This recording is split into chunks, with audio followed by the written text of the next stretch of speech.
Bonjour, bienvenue sur Sudokanar.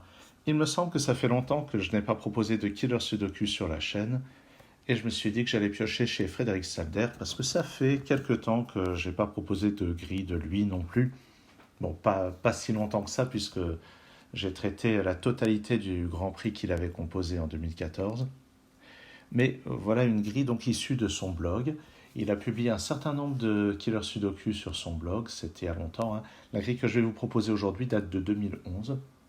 C'est le killer numéro 1 sur son blog. Bien sûr, je mettrai le lien dans la description. Et voilà à quoi ça ressemble. Alors, killer Sudoku, les règles habituelles du Sudoku s'appliquent. Il n'y a pas de problème là-dessus. Et on voit qu'au lieu d'avoir des chiffres déjà placés dans la grille, on a des cages. Ça s'appelle couramment des cages. Souvent, elles sont délimitées en pointillés, mais là, elles sont délimitées en trait plein, ce qui change absolument rien. Et donc, dans chaque cage, les chiffres sont différents. Alors, évidemment, quand une cage est entièrement comprise dans un bloc 3-3, c'est sûr que les chiffres vont être tous différents, mais c'est important pour le cas où les cages débordent sur plusieurs blocs 3-3, comme les cages qu'on voit ici, où en fait, c'est les seuls ici pour lesquels ça a vraiment une importance. Et donc, dans le coin, on indique la somme des chiffres, et on notera que c'est un sudoku partiel, en ce sens que la somme ici n'est pas indiquée. Cela dit, la somme ici, on peut facilement la déduire en ajoutant toutes les contributions des cages déjà notées, et en remarquant que la somme de tous les chiffres dans la grille peut facilement être déduite, puisque la somme des chiffres de 1 à 9 vaut 45. Ça, évidemment, quand on fait du killer sudoku, il faut absolument le savoir. C'est comme quand on fait du kakuro. D'ailleurs, il y a une parenté entre les deux jeux. Et si on fait 9 fois 45, ça fait 405. Et en fait, je suis en train de me dire que le fait que cette croix ne soit pas notée, c'est probablement parce que c'est intéressant de savoir combien il y a là-dedans. Donc je vais faire la somme de toutes les cages et je vais même mettre la vidéo en pause parce que ça va me prendre un petit moment. Voilà, donc j'ai fait le total. Alors vous pouvez voir que j'ai fait plusieurs sous-totaux. J'ai fait le total d'abord de la couronne ici, ensuite j'ai fait le total de cette espèce de couronne qui déborde, et ensuite j'ai ajouté les 4 cages carrées qui sont là, et j'arrive à un total de 385, ce qui veut dire que dans la région qui est ici, le total est de 20 points, ce qui risque de ne pas être super utile parce qu'il y a un certain nombre de possibilités pour faire les 20 points avec 5 cases. Donc vraisemblablement, ce n'est pas par là qu'on veut commencer. Alors le contour, c'est assez intéressant aussi, parce que si on regarde bien, là il y a 45, là il y a 45, puisque dans chaque colonne, il y a exactement une fois tous les chiffres de 1 à 9. Et si j'ajoute là et là, donc si je fais la somme de la première et de la dernière ligne, de la dernière et de la première colonne, j'ai un total de 180. Mais si je fais ça, je vais compter 2 fois ces chiffres-là. Donc en fait, ce qui dépasse là-dedans pour arriver à 180, c'est-à-dire 22, c'est la somme des 4 chiffres qui sont dans les coins. Donc je réexplique. Si je fais 45 plus 45 plus 45 plus 45, on va avoir compté la plupart des cases du contour exactement une fois, sauf les cases du coin qui ont été comptées une deuxième fois. Donc ce qui dépasse entre 180 et le contour, c'est une fois chacun des coins, c'est la somme des coins. Donc la somme de ces 4 cases vaut 22, et ça n'est pas très exploitable non plus. Donc il y a de temps en temps des killers sudoku où cette astuce permet de faire quelque chose, mais ça n'a pas l'air d'être le cas. Donc je vais plutôt me concentrer sur les cages qui sont très contraintes. Par exemple, le 6 ici, il y a une seule manière de faire ça, c'est avec 1, 2 et 3. De même, le 7, c'est avec 1, 2 et 4. Le 4, c'est avec 1 plus 3, mais ça me dit que je ne peux pas avoir un 1 ici, donc c'est un 3. Et ici, c'est un 1. Et je vais donc pouvoir éliminer le 3 qui est ici, et je suis sûr d'avoir un 3 quelque part. Ce qui me dit que, par exemple, je n'aurai pas de 3 ici, ni là d'ailleurs. Je ne peux pas avoir un 3 dans le 6 parce que ça imposerait un autre 3, donc j'ai un 3 parmi ces deux cases. Par ailleurs, j'ai le 1 et le 2 quelque part là-dedans, j'ai le 1 et le 2 quelque part là-dedans. Donc sur ces deux lignes, le 1 et le 2, on les a. Donc ça veut dire qu'il y a aussi un 1 et un 2 là-dedans. Et en fait, il va forcément y en avoir un dans le 6, parce que le 6, il y a deux manières de le faire, c'est 1 plus 5 ou bien 2 plus 4. Et on sait déjà que le 1 et le 2 sont interdits ici. Donc déjà, je vais avoir un 1 ou un 2 ici, qui sera complété par un 5 ou un 4. Et donc le deuxième de 1 et de 2 sera là-dedans. Ce qui veut dire qu'on aura 3 et 1 ou bien 3 et 2.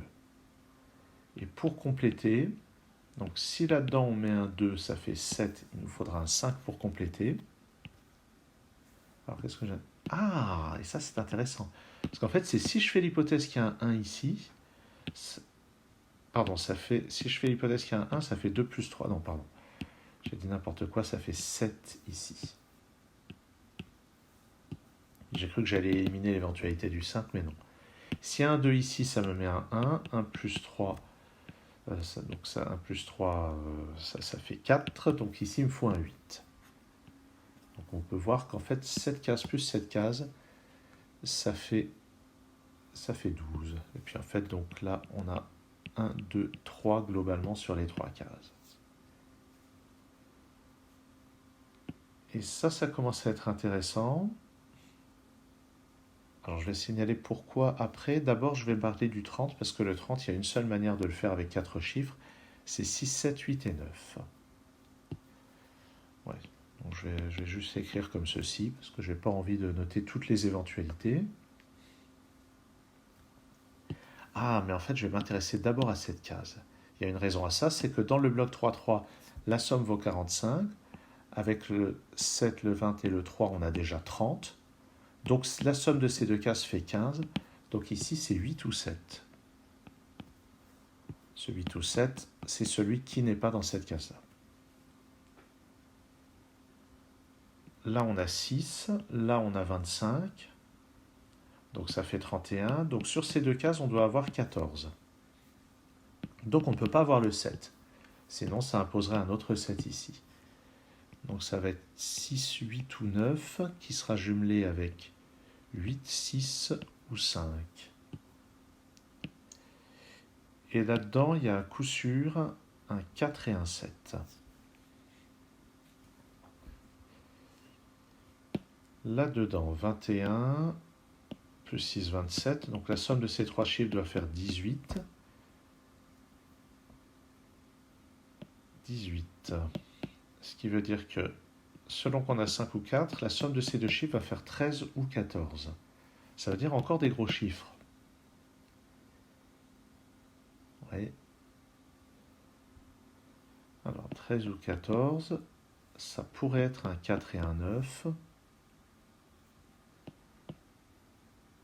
Je suis en train de me demander ce qu'on va pouvoir mettre là-dedans. C'est peut-être pas le bon moment pour se poser cette question. Il a l'air assez corsé, ce Killer Sudoku. Ah, mais au fait, puisqu'ici on a 7 et 8, dans la colonne on n'en a pas d'autres, donc ici c'est 6 ou 9.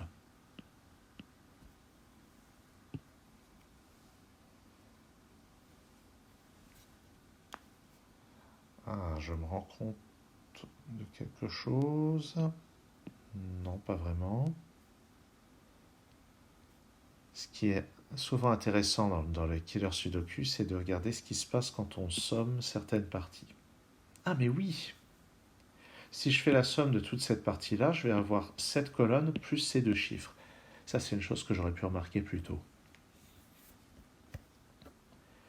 Je vais regarder ici, parce que là, j'ai déjà 1, 2, 3, 4 qui sont placés. Ce qui veut dire que... Ah, mais au fait, le 4 est forcément là-dedans. Tiens, j'avais pas fait attention à ça. Si je mettais pas le 4 là-dedans, j'aurais 1 et 2, et ici, il me resterait que le 3. Donc déjà, je peux effacer le 4 qui est ici. Il sera donc dans l'une de ces cases-là. Mais surtout, oui, si je fais la somme de tout ça, je vais avoir 21, 27, 39, 59. Ça veut dire que la somme de ces deux chiffres ici vaut 14. Je vais noter. Donc, la somme de ces deux chiffres, c'est 14. La somme de ces 4-là, c'est 10, puisque j'ai 1, 2, 3, 4. J'arrive à 24. Pour arriver à 45, ici, j'ai 21. Donc, ici, c'est 4. Donc, la somme de ces trois chiffres vaut 21. Il y a forcément le 7 dedans. Et puis, deux chiffres dont la somme vaut 14, qui sont les deux autres que ceux-là. Et forcément, les deux chiffres qui sont là, on va les retrouver ici. Alors, je vais voir ce que j'obtiens ici. 11, 25, 33, 50. Donc la somme des deux chiffres vaut 5. Et puisqu'ici j'ai 1 ou 3, ici ça va être 2 ou 4, et 3 ou 1 ici pour compléter à 5. Je vais noter. Je vais regarder maintenant ce que ça fait ici. 11, 17, 37, 58, ça fait 13. 13, ici j'ai pas droit à un 2, 3, mais ça c'est pas contraignant du tout. 13, il y a quand même pas mal de façons de le faire. Je vais regarder ici maintenant.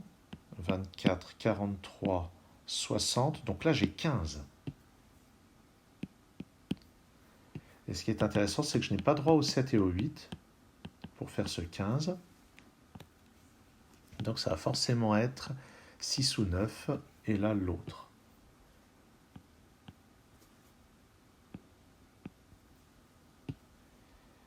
Et ça doit imposer des restrictions sur ce qu'on met là-dedans. Par exemple, si on met 2, il nous faut 15 là-dedans, donc ça va être l'autre chiffre parmi 6 et 9. Si je mets le... Et au fait, je suis en train de me dire que là-dedans, les deux autres chiffres sont 5, 6 et 9. Et il y a forcément un 5 par là.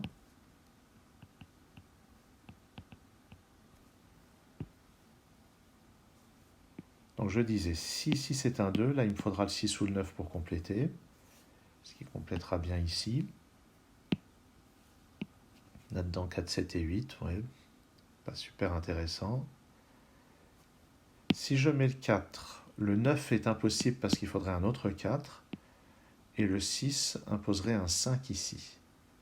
Donc en fait on a forcément 5, 6 ou 9 là-dedans. Je le répète, le 2 mettrait un 6 ou un 9, le 4 mettrait un 6 ici et un 5 là. Donc les seuls chiffres possibles ici sont 5, 6 et 9. Et ça devient intéressant parce que ces trois cases contiennent globalement 5, 6 et 9. Donc ces trois cases font un total de 20 points. Là j'ai 24. Plus 19, ça fait 43. Donc ça ne peut être qu'un 2. Et donc ici, ah bah oui, je savais que c'était pas un 5, ici c'était marqué là. Donc ici c'est un 2, donc ici c'est un 3. Ici je dois avoir donc 13 sur ces deux cases. Et maintenant, ce qui est intéressant, c'est que la somme des deux ici vaut 8. Je ne peux pas utiliser le 3 ni le 6, donc c'est forcément 1 et 7. Et pour faire 13, je vais donc avoir besoin d'un 7 ici, d'un 1 là. Ici, ça va être le 6 qui va me donner le 9, puis le 5, puis le 6. Et en bas, je vais donc avoir le 9 à droite et le 6 à gauche pour compléter à 15. Bon, je dois dire déjà que je suis très séduit par la manière dont toute cette logique était un petit peu cachée au début. Et ça s'arrange très bien. Donc le 5 ici nous dit que c'est un 4, puis ici c'est un 2, donc là on va avoir 1 et 3. Pour compléter à 12, c'est un 8, et là c'est un 7. Donc ici on complétera avec 6, 8 ou 9. Et par ailleurs, le 14 que j'avais indiqué, ici est complété avec un 8, et ici c'est un 7, ce qu'on aurait pu voir aussi en regardant ce qui manquait sur cette ligne. Dans ces deux cases, il nous faut maintenant un 5 et un 9. Oui. Pour compléter ce bloc 3-3. Ce 5 et ce 9 ôtent la possibilité du 5 et du 9. Donc il nous reste le 6 et le 8 dont la somme vaut 14. Là-dedans, on a globalement 5, 7 et 9. Je vais les noter.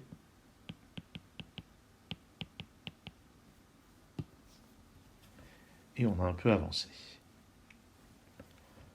Dans cette case, ce 19, c'est avec les chiffres qui nous manquent dans la colonne, c'est-à-dire 7, 8 et 4. On peut vérifier que ça fait bien 19, ça marche bien. Donc 4, 7, 8 d'une certaine manière. Le 8 qui est là n'utilise pas le 1, 7, ni le 6 et le 2, c'est forcément 3 et 5.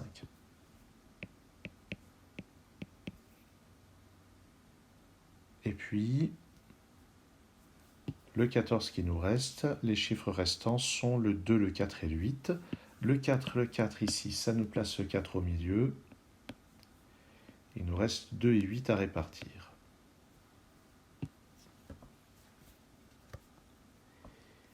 Où est-ce qu'on va regarder maintenant? Regardons dans ce... peut-être celui-ci plutôt. Donc, dans ce bloc 3, 3, la somme des chiffres doit faire 45. 15 plus 17, ça fait 32, donc la somme des trois autres doit faire 13.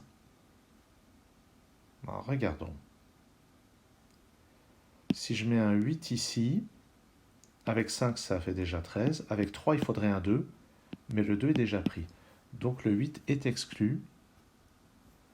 On a forcément un 8 parmi ces deux chiffres. Ce qui nous donne d'ailleurs par Sudoku standard qu'il y a forcément un 8 là-dedans.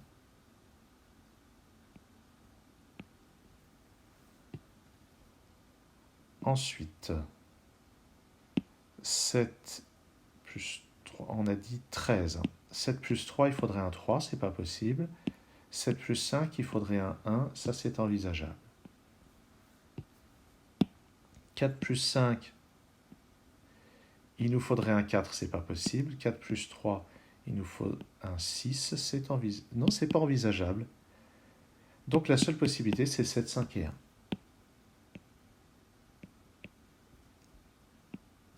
Donc j'efface le 7 là-dedans, je vais refaire le 4 et le 8 plus lisible. Donc ici c'est un 7, ici c'est un 1. Je n'ai donc pas de 1 dans cette case, là où je n'ai pas de 3 ici. Donc je vais refaire le 3 et le 1 en clair. Je refais ce 3 aussi parce que je suis maniaque. Et maintenant dans ce bloc, c'est 8 avec 4 et 3. Le 3 ici nous renseigne que c'est 3 ici, 8 ici et 4 là. Ce 4 va ricocher là-haut pour placer un 2, pour placer le 1 et le 4. Donc ici c'est un 2 et il nous reste l'ambiguïté du 1 et du 3. La manière dont les déductions vont et viennent, ça me fascine. Regardons maintenant ce qu'il y a là-dedans. 4 plus 8 plus 1, ça fait 13, plus 17, ça fait 30. Donc la somme de ces deux-là vaut 15. Donc c'est le complément, ça va être 9 ou 6.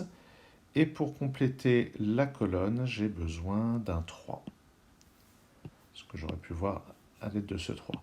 Et maintenant, dans ces trois cases, il s'agit d'un 2, d'un 5 et d'un 7.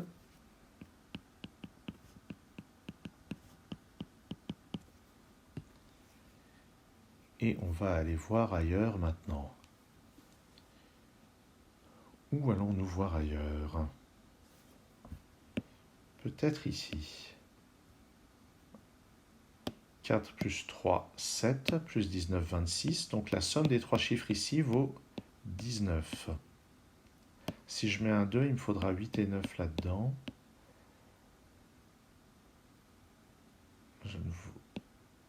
Est-ce que c'est possible? 9, 6, 1 et 2 est envisageable. Ouais. 8, 6... Le 8, non, mais le 8 pourrait être là. Ouais. Il n'y a rien qui s'y oppose. Je ne pense pas que ce soit le bon endroit pour regarder. Ah, ce 22. Il y a deux manières de faire 22 comme somme de trois chiffres. C'est 9 plus 8 plus 5, 9 plus 6 plus 7. Mais le 7 est déjà pris, donc c'est forcément 9, 8 et 5 là-dedans. Et d'après ce 8, c'est comme ceci. Donc je place 5 et 9. Et ce 8 me donne ça.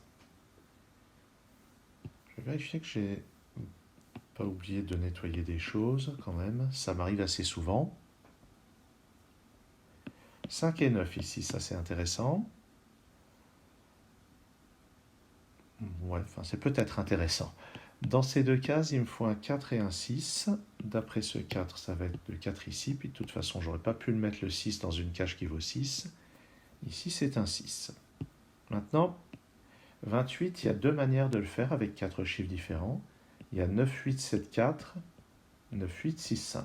Alors tout ça, c'est des choses qu'on connaît par cœur quand on fait régulièrement du killer sudoku ou du kakuro, ou les deux. Et on peut voir donc ici, il y a un 6, donc on est forcément dans la version 9, 8, 6, 5. Et puisque 9 et 5 dans la colonne sont déjà là, ceci est forcément un 8. Ça me donne ici un 4, ici un 8. Et là-dedans, il me faut un 9 et un 5. Donc 9 et 5, je vais les noter en vrac pour le moment. Mais on voit que dans la colonne, ça me donne un 7 ici.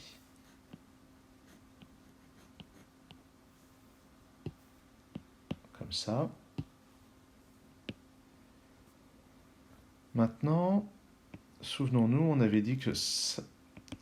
Alors, si on s'en souvient plus, c'est pas grave. 15, 34. La somme de ces deux-là doit faire 11. 5, c'est pas possible ici. Il faudrait un 6 qui est déjà présent dans la ligne. Donc, c'est le 9 ici et le 5 là. Et un 2 ici.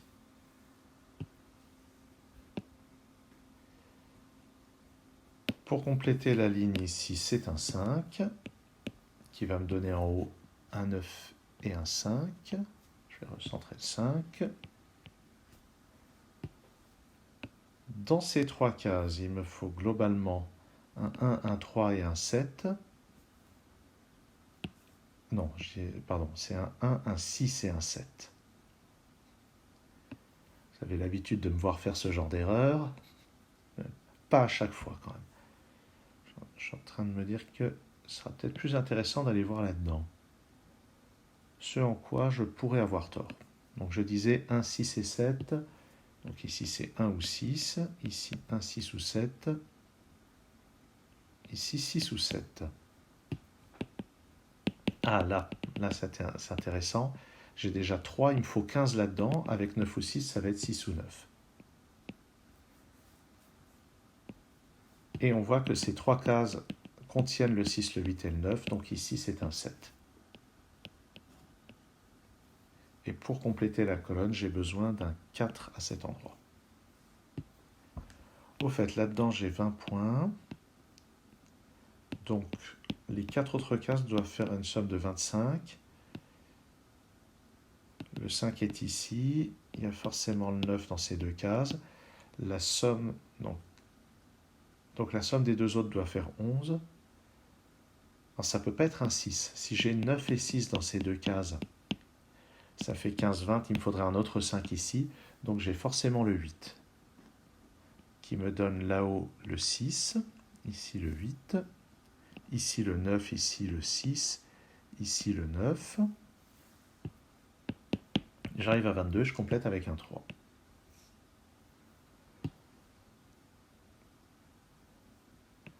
Là, avec 8 plus 3, j'ai 11. Pour arriver à 27, il me faut encore 16. Ça pourra pas, le 5 ne pourra pas suffire. C'est un 9 plus un 7. Ce 9 va me donner ici un 5. Ici un 5 aussi. Ici un 9. Ici, je retire le 5. Ces deux dernières cases de la colonne, c'est un 9 et un 6. Et d'après ce 9, ça va faire ici un 6. Ici un 9. Dans la colonne ici, il ne manque plus qu'un 1 et un 3, mais d'après ce 3, c'est le 1 ici, 3 là et 1 là. Je vais refaire ce 1. Pour compléter 3, 4 et 5, j'ai 3 et 4 ici, donc ça me met un 5. 3 et 4 en exploitant ce 3, ou ce 4 d'ailleurs. Ce 2 et ce 5 me donnent un 7. ce 5 me donne ici un 2, ici un 5, et il n'y a plus qu'à compléter à peu près. Ce 1 ici me dit que dans la colonne, le 1 doit être là. Donc je complète la colonne avec un 6, et la ligne avec ici un 7. Maintenant un 1 ici et un 2 là. Et ça termine la résolution de ce Killer Sudoku composé par Frédéric Salder. Je dois dire qu'au début, j'avais l'impression que les choses n'allaient pas vraiment s'arranger. Puis en fait, il y a eu toute cette jolie logique ici qui a mené au triplé entre le 5, 6 et le 9. Et à partir de là, tout s'est dénoué de manière assez magique. Mais bon, je commence à avoir l'habitude d'être toujours séduit par les grilles faites par notre ami suisse. Oui, Frédéric Stabler est suisse, certainement le meilleur sudokiste suisse. Et je suis très satisfait d'avoir choisi cette grille pour cette vidéo. Merci d'avoir suivi cette vidéo. Si ça vous a plu, n'hésitez pas à appuyer sur le bouton de satisfaction. Et à très bientôt sur Sudocanard.